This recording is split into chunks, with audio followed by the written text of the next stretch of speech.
आज आप सबसे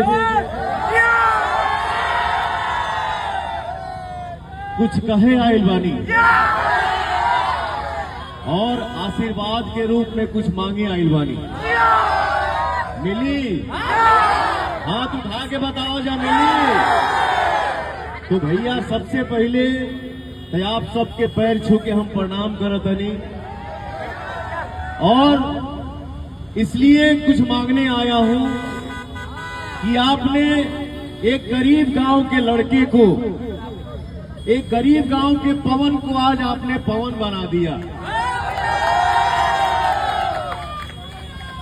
तो वसई विरार में हम आइल बानी आप सबसे आशीर्वाद के रूप में कुछ मांगी खाती।